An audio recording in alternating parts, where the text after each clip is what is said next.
皆さんこんにちは。Speak Japanese Naturally のふみです。このポッドキャストでは日本語や日本文化についてお話しします。もし聞きたいテーマがあればコメントに書いてください。はい、皆さんお元気でしたか？今、季節が夏の場所に住んでいる皆さん、暑さはどうですか？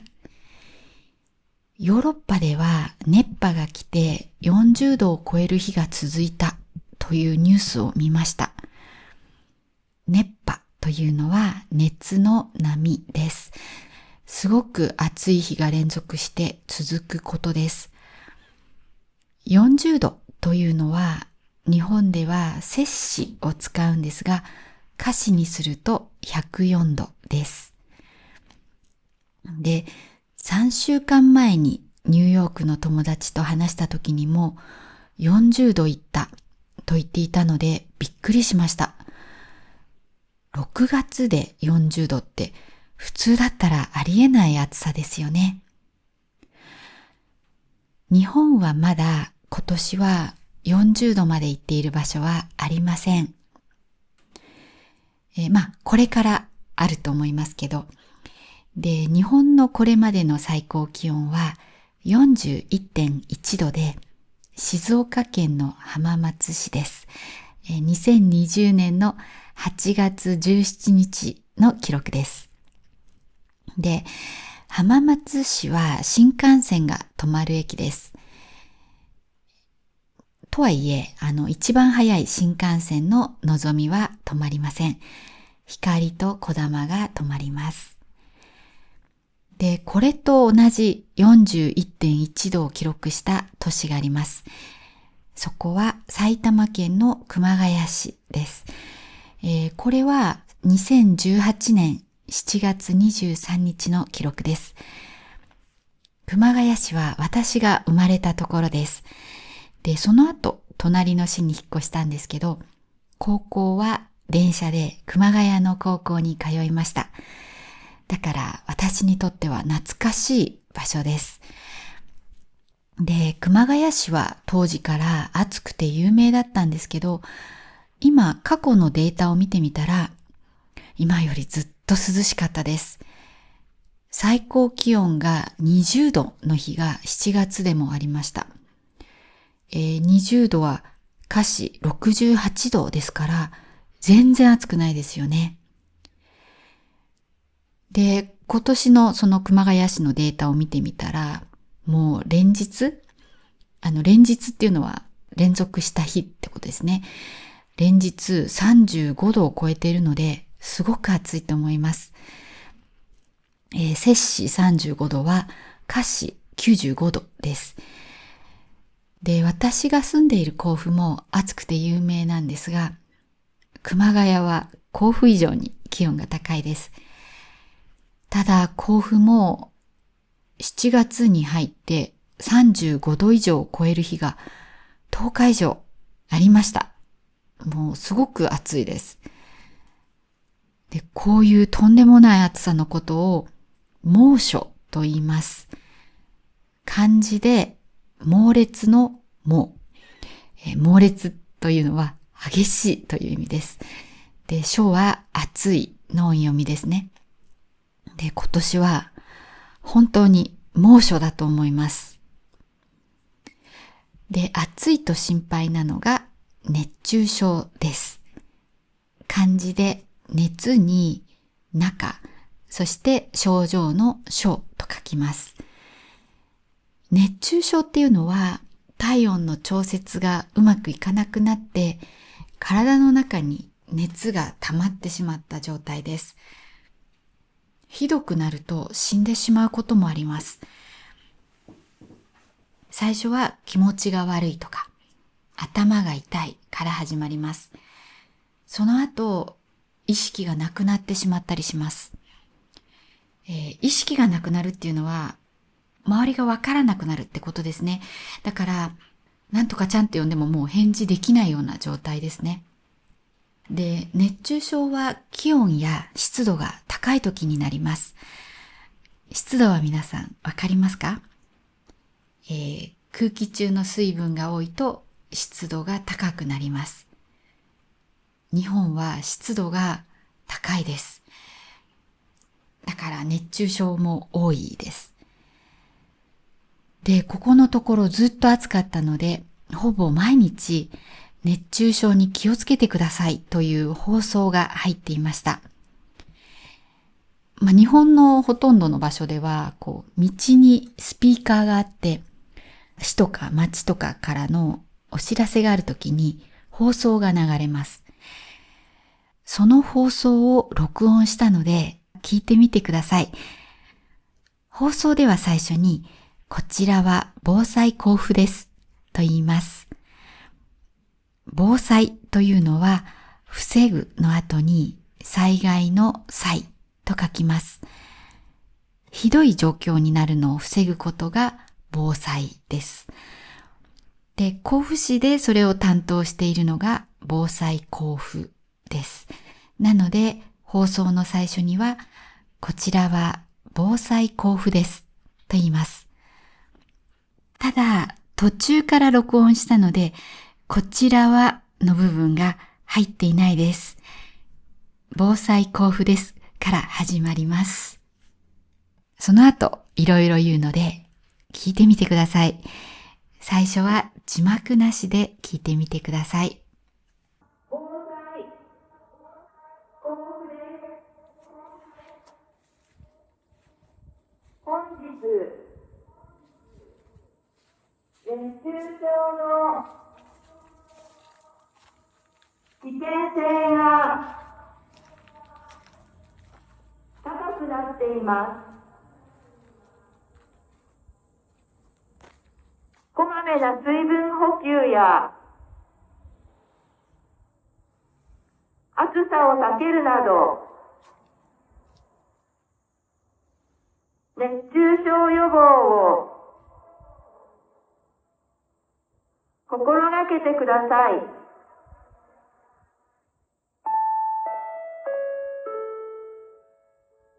どうでしたか？聞き取れましたか？こちらは防災交付ですと言った後に、熱中症の危険性が高くなっていますと言っていました。危険性というのはリスクのことです。その後、こまめな水分補給や暑さを避けるなどと何をすればいいかを言いました。こまめなというのは細かく気をつけるということです。水分補給の水分は、水だけじゃなくてお茶やスポーツドリンクなども含んでいます。で、実際の熱中症対策としては水だけじゃダメで塩分も必要です。塩分の塩は塩という漢字です。汗をかくと体から塩分が汗になって出てしまいます。汗って口に入るとちょっとしょっぱいですよね。だから、汗で出てしまった塩分も補給しないといけません。補給っていうのは足りなくなったものを追加するということです。こまめな水分補給はこのまとまりで夏ニュースでよく聞く言葉です。暑さを避けるは暑くないところに行く、または暑いところに行かないという意味です。予防は事前に防ぐという意味です。なる前に気をつけるということです。では今のことに気をつけてもう一度放送を聞いてください。防災交付です。本日、熱中症の危険性が高くなっています。こまめな水分補給や暑さを避けるなど、熱中症予防を心がけてください。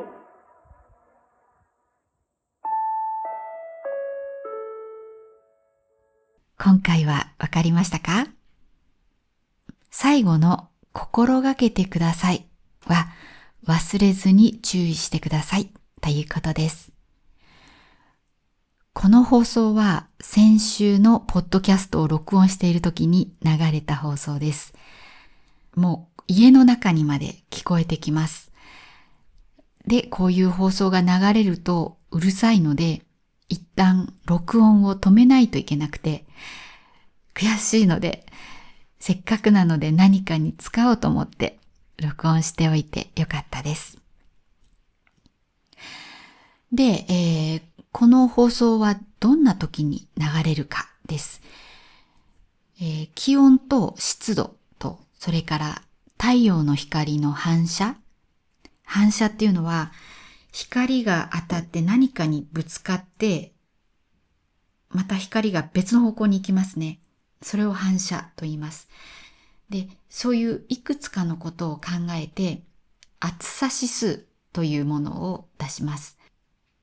暑さ指数が一定の基準を超えると、熱中症アラートというものが出ます。これは、気象庁といって、国の天気に関わる部署と、それから環境省がやっています。どちらも政府の組織です。で、そういう熱中症アラートが、気象庁とかから出ると、こういう放送が流れます。あと、うちの息子は中学生なんですけど、中学は部活というものがあります。部活は放課後にする活動です。中学だと運動部が結構多いです。例えば、野球部とか、サッカー部とか、バスケ部などがあります。で、何年か前から甲府市の場合、小学校と中学校からの連絡は、安心メールというアプリがあるんですけど、そういうスマホのアプリで来るようになってます。で、今年は熱中症アラートが出ると、放課後の部活は中止ですという連絡が来ます。中止っていうのはしないってことですね。で、朝は気温によってはできるので、朝練といって朝の練習なんですけど、授業が始まる前の部活動の朝練は OK と書いてあることもあります。こういうふうに気をつけるようになった理由は、やっぱりこの部活動とか体育の時間に熱中症になってしまう子が増えてきていたからです。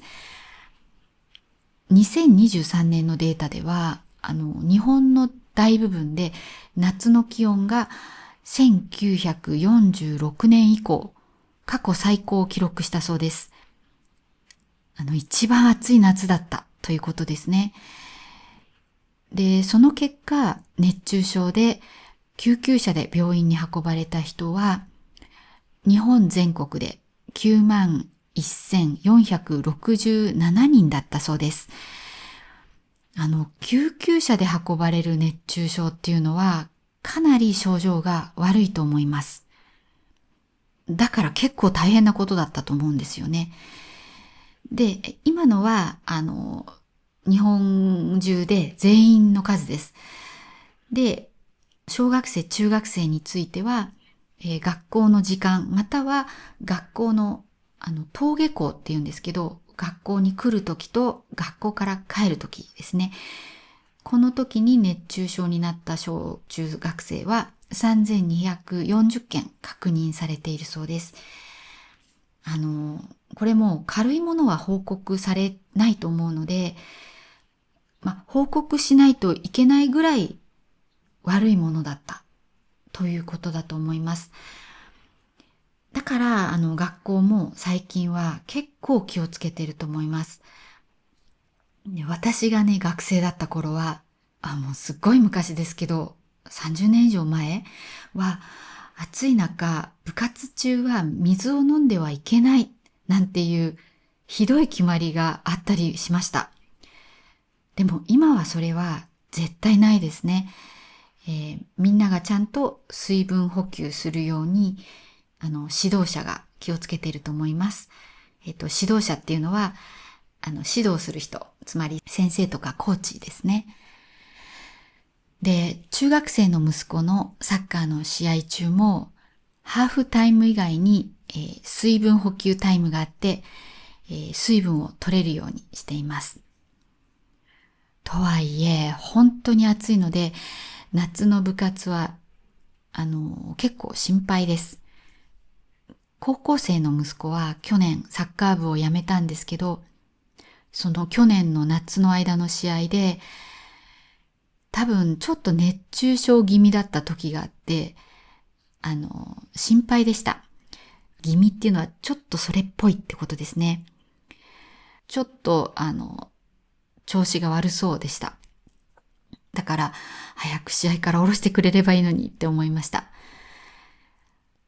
で、熱中症にならないためには、塩分をしっかり摂ることが大切だと思っています。なので、うちの場合は、朝ごはんはいつもご飯と味噌汁なんですが、味噌汁の汁も飲んでって子供に言っています。味噌汁の汁にはもちろん塩分が入ってるからです。で、あと別の動画で前ね、梅ジュースを作っている動画を作ったんですけど、梅ジュースは熱中症対策に効きます。梅がちょっと酸っぱいんですよね。だからその酸っぱさが、熱中症にいいんです。この暑い夏に日本に来る予定のある方は熱中症に気をつけてください。あまりに暑い時は美術館に行くとかカフェに行くとか、または緑の多い場所に行くとか、できるだけ涼しい場所に行くようにするといいと思います。その日の天気予報で最高気温を見て、可能であればそれによって行き先を変えるということです。35度を超えてたら外を歩くのはかなりきついと思います。あと、よく日本では、街の中で歩きながら食べたりしないって、言いますが、飲み物は飲まなかったら死んじゃうので、飲んでください。博物館とか美術館とか図書館の中で飲食禁止って書いてあるところは、もちろん飲んだり食べたりしちゃダメなんですけど、外とか電車とかバスの中、駅の中、飲んで大丈夫です。観光に行くときに飲み物を持って行った方がいいと思います。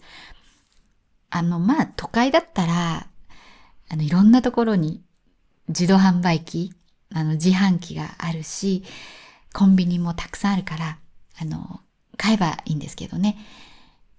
我慢しないでどんどん飲むようにしてください。あと、帽子もかぶった方がいいです。それから日傘もいいと思います。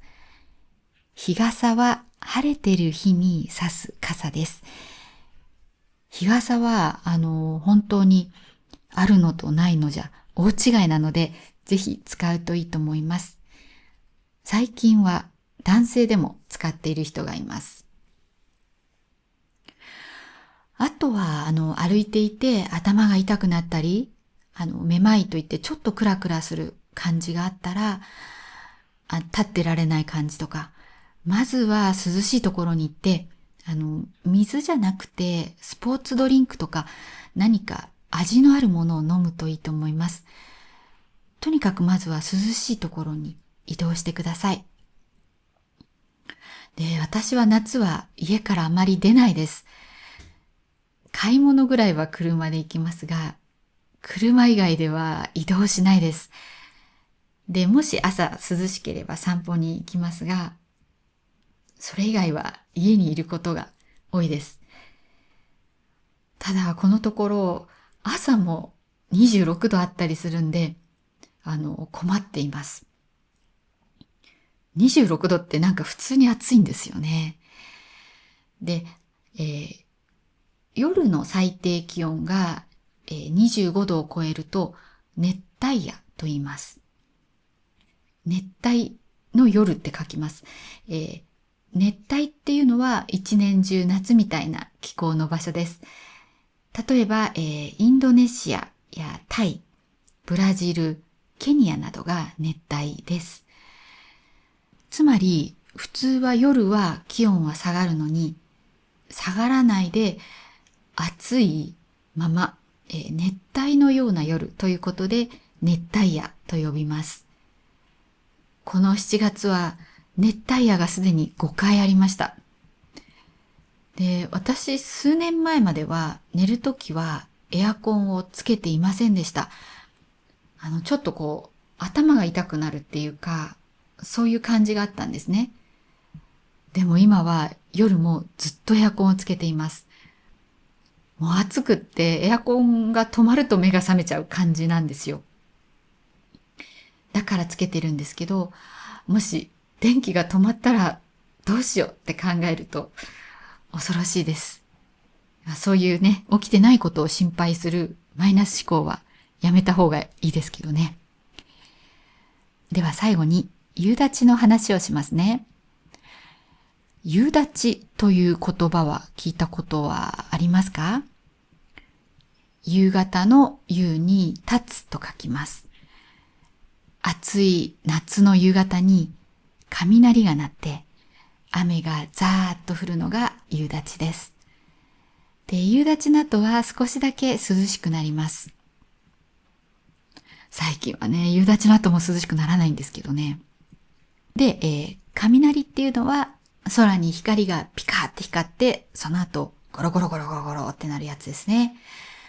あれは怖いですよね。この雷が鳴って、夕立が降るというのが、いわゆる夏の天気です。ただ、最近は夕立ではなくてゲリラ豪雨になっています。ゲリラ豪雨のゲリラっていうのは戦争で使う言葉で突然敵が襲ってくることです。ここにいたのって感じで突然襲われることです。で、ゲリラ豪雨の豪は勢いがすごいとか普通のレベルを超えているという意味です。で、雨は雨と書きます。なので、すごい量の雨ということです。ゲリラ豪雨の怖いところは、短い時間でものすごい量の雨が降るので、低くなっている道路に水が溜まったりすることです。で、そうすると車が動かなくなったり、ひどい時には逃げられなくなっちゃったりします。で、私がよく通る道で、線路の下を通る道があります。線路が普通の高さにあるので、道路が低くなって線路の下を通ってまた上に出てくる感じです。あそこはゲリラ豪雨が来たら怖そうな場所だなっていつも思います。ちなみに、ちょっと話はそれますが、さっきの豪雨の豪は、実はオーストラリアを漢字で書いた時のものと同じです。これは漢字に意味があるというよりは音を当てたものです。アメリカは漢字一文字で表すと米っていう字ですね。で、米って言います。イギリスは、一文字で表すと英語の A で A ですね。で、オーストラリアが Go です。で、あと中国は中、韓国は韓ですね。他に知りたい国の名前の漢字があったら教えてください。はい、じゃあまとめです。今日の一番大事な言葉は熱中症です。これは結構発音が難しい言葉です。小さいつと長音といって伸ばす音が入っていますが、これらが短くなる人が本当に多いです。それぞれしっかり時間をとって言うようにしてください。で、ピッチアクセントは上がります。練習しましょう。後について言ってください。熱中症、熱中症。この言葉は今日本に来るととってもよく聞く言葉なので覚えておいてください。私のサブスクコースではこういう発音の勉強ができます。日本語の発音、リズム、ピッチアクセント、イントネーションなどを教えていて、こういう伸ばす音とか小さいつの音とか勉強する人にとって難しいものを勉強できます。すごく役に立つと思います。で、それだけじゃなくて会員になってもらうと毎月発音チャレンジというものに参加できます。発音チャレンジでは文を読んでもらって、ここをこうするともっといいですよっていうアドバイスをします。発音が綺麗だとかっこよくないですか？それに話すときに自信が持てますよね。なのでよかったらぜひチェックしてみてください。どうもさん、今回もスーパーサンクスをありがとうございました。とっても感謝しております。奥さんとのお話面白かったです。はい、じゃあ今日も皆さん最後まで聞いてくれてありがとうございました。